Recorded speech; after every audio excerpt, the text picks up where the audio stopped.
Greetings everyone and welcome back. This is Marco and today we are comparing the Asahi Pentax-M and the Canon f/28mm f2.8.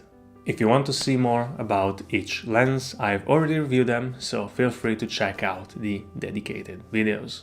The Pentax has a metal body, it weighs 150 grams and it is 31 to 35mm long with a 49mm front thread. The Canon has a plastic and metal body. It weighs 140 grams and it is 42.5 to 46.5mm long with a 52mm front thread. Both have an external diameter of 63mm. Both are 5 blades in the iris and a clicked aperture from f2.8 to f22 with half steps. The Canon also has an automatic aperture function for compatible cameras. The focusing ring turns 90 degrees on the Pentax and 120 degrees on the Canon. They are both textured, but on the Pentax it is rubberized and quite a bit smaller. Minimum focusing distance is 30 cm for both. The Pentax K mount has a flange distance of 45.46mm and the Canon FD of 42mm.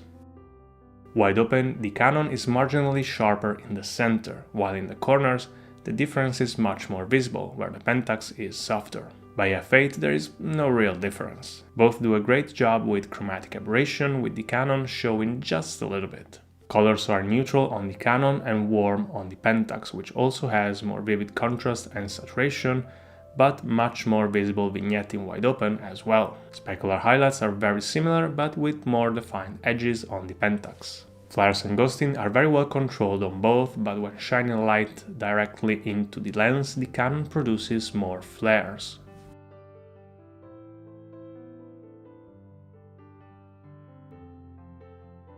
This is one of those cases where we have two individually very good lenses that do show their differences when compared. The Canon is overall sharper and more muted in colors and contrast, while the Pentax has more of that vintage character and the warm tones we have learned to associate with the brand. So, let me know which one you prefer, and as always, if you have any questions, feel free to leave them in the comments down below.